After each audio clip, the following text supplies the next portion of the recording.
Good morning, everyone. All right, I just finished watching the newest episode of Fear, and I liked it, and it had some really good stuff in it that I'm going to talk about here in just a minute. First, I'm going to do some housekeeping. I'm probably going to do fewer videos over the next few weeks, just depending on how much time I have. Like, I might only do 3 instead of 5 or 6. And then I will continue to do videos for the next 2 weeks. I guess it'll be 3 weeks if you count this week, that we have Fear episodes, but they've only got 2 more episodes after this. And after that, I will probably go on hiatus until the new year. So I just have a lot of stuff that I'm trying to work on and get finished before the end of the year. I just finished my most recent fiction book, thank heaven. And I got to get that ready for publication. And I've got to turn my attention to some writing courses and things like that. So, I'm probably going to be taking a little bit longer hiatus than I usually do, but I've also noticed that there have been years when I have not taken much of a hiatus in December, and there's like nobody online in December anyway. So I will, I still will put up, I have a lot of Christmas Walking Dead edits that I do, but I will schedule those in advance and those will go up for anybody who wants to see some Bethel Christmas and all of that, but I just won't be online much doing videos or anything like that. But then I will be back in the new year, of course, and yeah, it'll just be kind of a Christmas time hiatus. So anyway, just so you guys know what's going on and can plan for it without thinking that I've disappeared or anything like that, okay? All right, so please feel free to keep sending in your questions, though. I love answering them. And yeah, okay, so let's dive in. So this episode, Fear the Walking Dead, episode, what are we on, 810, is called Keeping Her Alive. Now, just that name, that title alone makes me side-eye a little bit, right? Keeping Her Alive. And it's very understandable because there's a lot of symbolism in this episode and a lot of kind of foreshadowing sequences and things like that. So as usual, let's start with what actually happens in the episode so that I can reference it. So at the end of the last episode, we saw that Strand had taken Tracie, who is Troy's child, and was going to try to use her as leverage against Troy to keep him from taking Padre. At the beginning of this, we see Sherry, Dwight, June, their group go and try to get Tracie to give her back to Troy because they think that that is the best way to keep him from attacking Padre. But Strand disagrees, and they end up taking him as part of the prisoner exchange. And things don't go well. They put a blindfold on Tracie so that she doesn't know where Padre is. They did that when they brought her in, too. And that's so that she, if perchance she was able to get back to Troy, she would not be able to tell him where it is. But when they're on the boat, Strand just feels so strongly that they should not be giving her back to Troy and that they need to, that Troy will attack anyway, even if he gets his daughter back. So he takes off her blindfold so that she sees where Padre is, and then the two of them end up getting away, jumping off the boat and running away. Meanwhile, Madison is still looking for Alicia, who she believes is a walker. And so she turns on music in the middle of the forest and draws walkers to her, but it's because she's hoping to find Alicia, and she's, in a kind of a dark place, and so she's just killing walkers, and, we've seen this kind of thing before. But Strand goes to her and asks for her help, and she agrees to it, but only because Tracie says she knows where Troy killed Alicia, and she can lead Madison to Alicia. So she ends up leading her to a frozen swamp where there's a whole bunch of walkers who are stuck in frozen mud, which is interesting. That the symbolism here was really, really interesting, and I'll get into it in just a minute. But the walker that she leads her to and tells her is Alicia is actually not Alicia, and then we find out that it's actually Tracie's mother who died. And so Tracie wanted to do kind of this, what do you call that, like poetic justice sort of thing, where the walker version of her mother was going to bite and kill Madison as revenge for Madison getting her mother killed. At least that's what Troy has said, and we're still a little bit unclear on how that happened.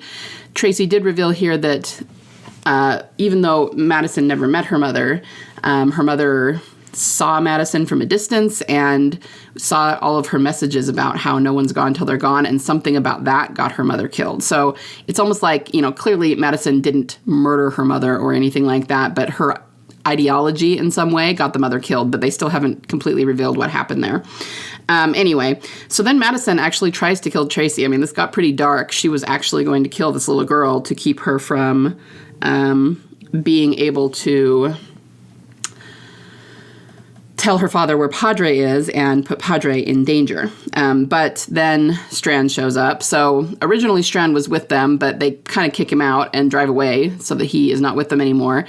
And he almost gets killed by walkers, but these people show up in Al's MRAP to save him, and they dress just like Alicia used to dress. And we find out that they knew Alicia after she was left at the rafts, the end of the second part of last season. She went back to the tower and she helped them. So I'm going to get into that a little bit too, because the symbolism there is important. And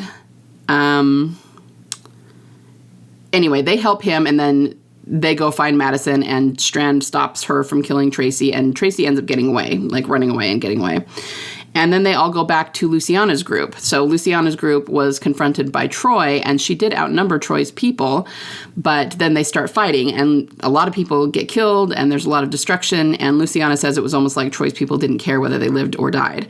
So that was kind of interesting, and I'm not entirely sure where they're going with that, like why that would be the case if they're so intent on getting to Padre, but that's what happened. And then after that, Madison decides that she just wants to kill Troy, because he killed Alicia and Nick, and the best thing she can do to protect Padre is to take Troy out, and she's going by herself. So, even though Victor wants to go with her, even though they're all trying to stop her, telling her this is not the best way to do things, she gets into the MRAP at the very end, and she leaves. So that's kind of where we are plot-wise.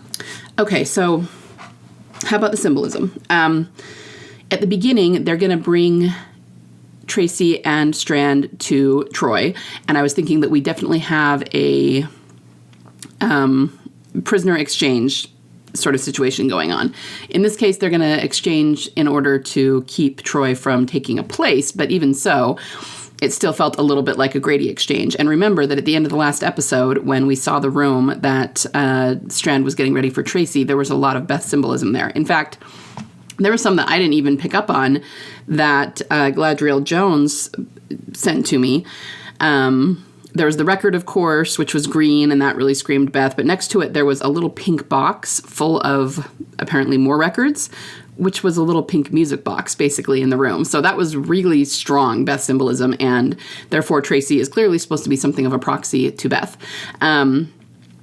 So it's important, I think, that she got away. I think it's important that she knows what she knows. And let's face it, Tracie is kind of a little spitfire. I actually really like her.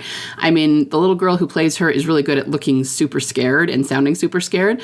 But then she doesn't mind talking and kind of getting in the adult's face about stuff. So she reminds me a little bit of Judith in that way. And of course, that just reminds me of Beth. After that, we have Madison using the music to draw the walkers. So we had a lot of little symbols that weren't necessarily anything we haven't seen before, but that were still important. So we had like the boat symbolism, water symbolism, the blindfold, which, has obviously a function in the plot so that she doesn't know where Padre is, but it still, suggests blindness or see no evil, some serious symbolism going on there. But, you got to wonder where Madison got the boombox anyway, but she was using music to draw the walkers. So, of course, anything musical reminds us of her. There was also a lot of interesting radio stuff. So when Strand and Madison are trying to get Tracie to pinpoint where Troy had killed Alicia, supposedly, they hear some different people on the radio. I mean, some of them, it's Troy's people, they hear different people talking on the radio, but they do hear some people that are complete strangers to them, and they sit there and try to figure out who these people are because they seem to know Madison's name. Now, as it turns out, it is the group that's in the MRAP that saves Strand, and they knew Alicia, and so that's why they're looking for Madison, because they know who she is because they met Alicia. Now, they also say that Troy killed Alicia. I don't think that any of them were there when he killed her. So I still maintain that I think she's probably alive. And anyway, so, okay, let me go two ways with that. Number one, just all the symbolism and everything, I think we are going to see her alive. But even if we don't, I mean, it's not uncommon for the show to use somebody to, put a lot of Beth symbolism out there and then still kill them off in the end if that person is just not going to be a big part of the narrative moving forward, if they're a minor character, or if in this case, the actress doesn't want to be part of the show anymore. So I still think that we're going to find either Alicia alive or some really heavy life symbolism. And the important thing about that is that so here's the thing, even if, let's just say that she actually is dead because Troy actually did kill her, and I really don't think that's going to be the case, but even if it is, let's talk about that for a minute.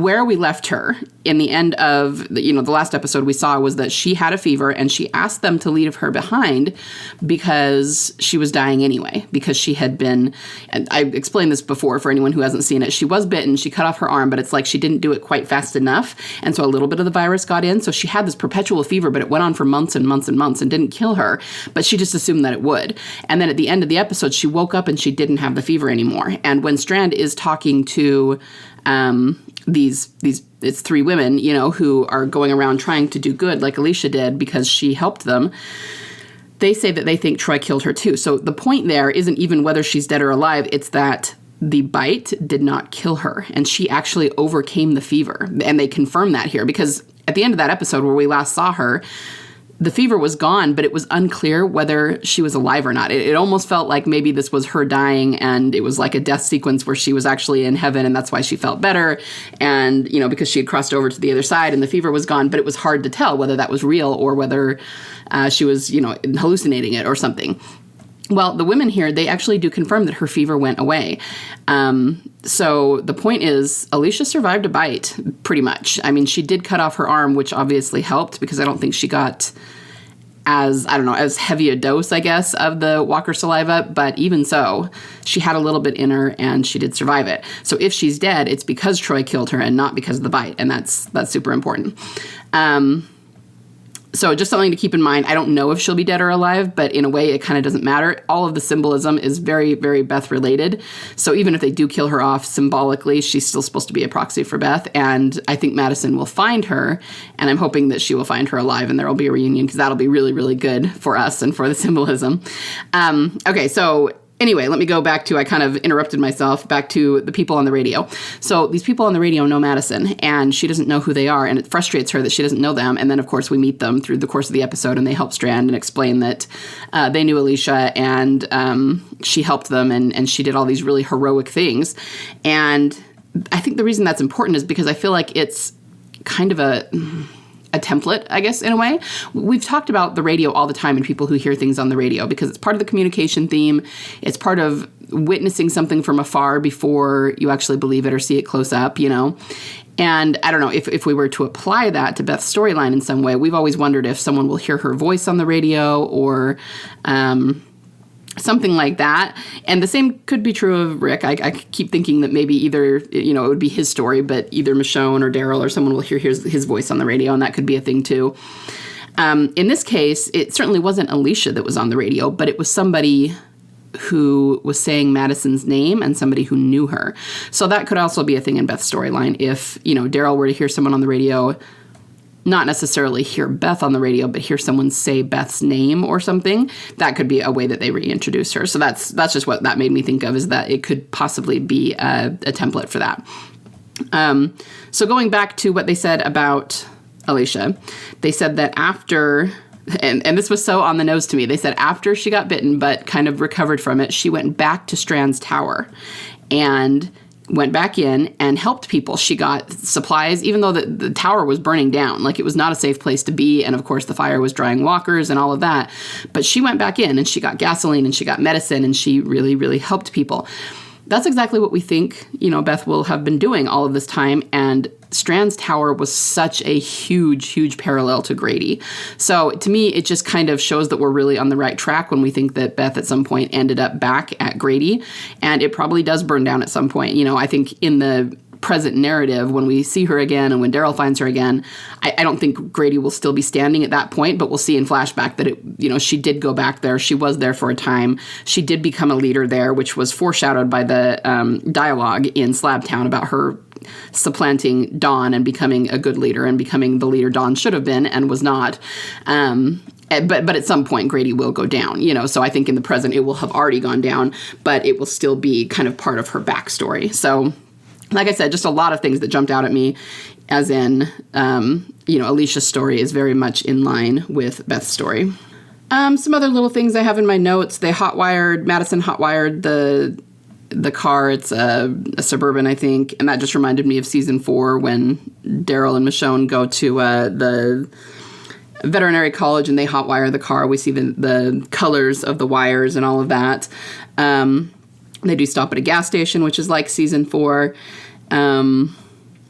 And we do have, so we had the gas station on Route 204. We had a map that Tracie was using. These are all just things that jump out at us because we've seen them before, and they're kind of interesting symbols of where the show is going. Later on, when Tracie doesn't want Madison to kill her, she tells her that Troy actually killed Alicia in some sort of mansion near Fort Worth, off Route 26. So I'm going to kind of let WDOA look at the numbers because she's much better at that than I am. But, it's kind of interesting that they actually gave a location for where Alicia was kind of killed. And obviously, plot-wise, Madison's going to go there eventually and look for her.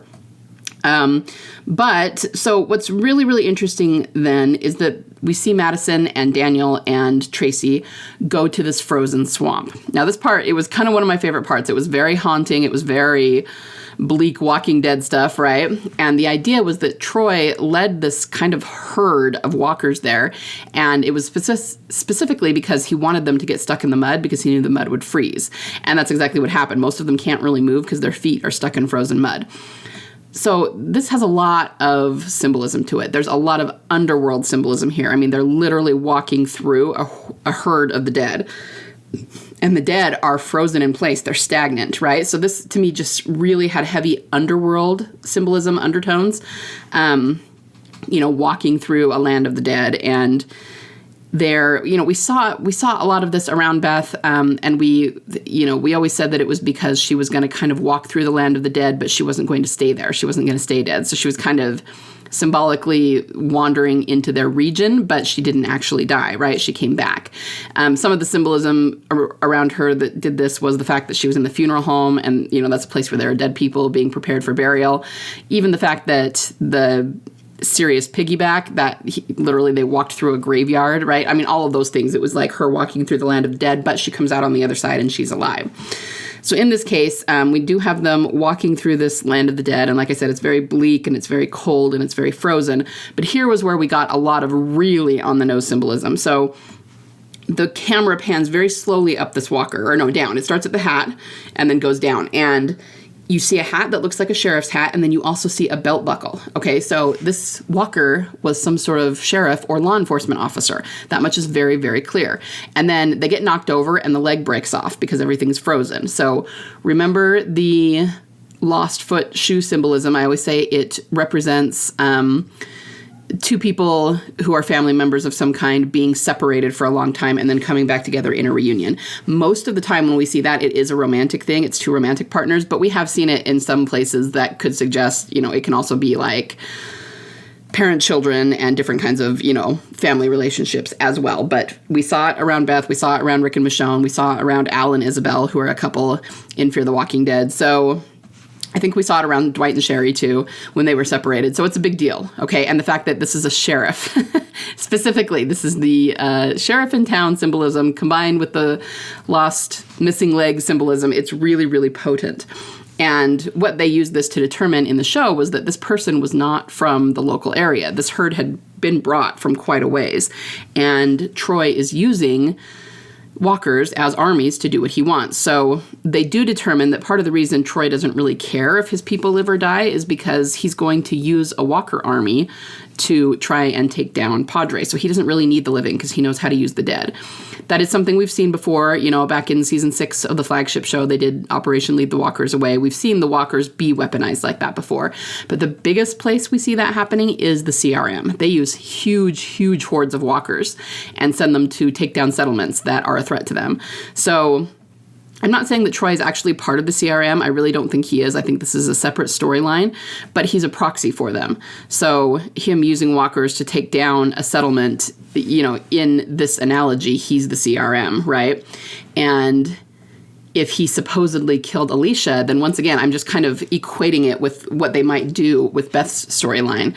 I wonder if Daryl is going to be told that the CRM killed her. Like I've kind of been wondering that for a while now, if he will find out that she did live beyond what he thought, that she survived the shot, but he'll still think for a while that in the present that she is dead. Like he'll think she lived, and 3 or 4 years later after that, she died. You know what I mean? So he'll still be really heartbroken because he could have had those years with her, and he'll think, if I had been there, maybe she would still be alive and things like that. But I think much like Alicia, he's going to think she's dead and he's going to be searching for her thinking she's not alive, but just trying to find out what happened. And he might be told that the CRM killed her in some capacity, but obviously at some point he's actually going to find her. And that's total conjecture on my part. It's kind of my headcanon. But that, as I'm watching Fear the Walking Dead and watching this storyline unfold, that's kind of where my head goes. And then, of course, this is where we have a walker that she actually does look a little bit like Alicia. I mean, not a whole lot. When I first looked at her, even when it didn't show her face right away, I could still tell that wasn't Alicia. But even so, it's kind of a look-alike walker. And that's kind of a big symbol, too. We very often, in the flagship show, have seen look-alike walkers for various characters, and it pretty much always means that they are not dead. So in some cases, we actually see them alongside the real person. So what I'm thinking of is Michonne in season 4. She saw a walker that looked like her when she was walking with the Horde after the prison went down. And she was very much in a PTSD frame of mind. And it sort of snapped her out of it because she realized she could become that walker. But the point is, she was alive and she saw this look-alike walker. So that's kind of a template we can use. We've seen plenty of Beth walkers over the years, but another big one is, let's see, there's two I can think of. Maggie, even though we didn't see his face very well, when she was looking for Glenn after the prison fell, she saw somebody on the bus that looked like him. And we didn't get to see that walker very well. It never really showed his face, which kind of equates him with Beth in my mind a little bit, that his face didn't get shown. But the point is, Maggie thought it was Glenn. So it must have looked enough like Glenn for her to think that it was and be really, really relieved that it wasn't. Another time was when Heath went missing. Remember that when Tara went out with Heath, she went over the bridge and then she went back for him and he wasn't there. And there was a Heath lookalike walker and she kind of thought it was him, but then it turned out it wasn't him. She killed the walker. She went back to Alexandria. But then Angela King did confirm that Jadis's people had taken Heath and sold him to the CRM. So he's still alive too. So anytime we see this lookalike walker, it usually means that someone's alive. So that's just more evidence that Alicia is probably alive somewhere based on the precedent in the show. So yeah, after that, they go back to Lucy's, and like I said, that's when they kind of put it all together. Lucy says it's like Troy didn't care whether his people lived or died, but it's because he's got a walker army, so he doesn't really care if his people live or die. He is very much, even though they've kind of humanized him by giving him a daughter and something worth fighting for that people understand why he would fight to get his daughter back. At the same time, his humanity isn't really there where it needs to be. He doesn't care that much about his people. He doesn't care about killing people. He's willing to kill people to get Padre. Clearly he's still in the villain role here. And that's when Madison decides that she's going to go kill him on her own because of what he's done to Alicia, and so she gets in the MRAP and leaves. So these are my big thoughts. There's a lot of other nuances and smaller things. I know that there was a lot of dialogue that jumped out at me, but I didn't write it all down.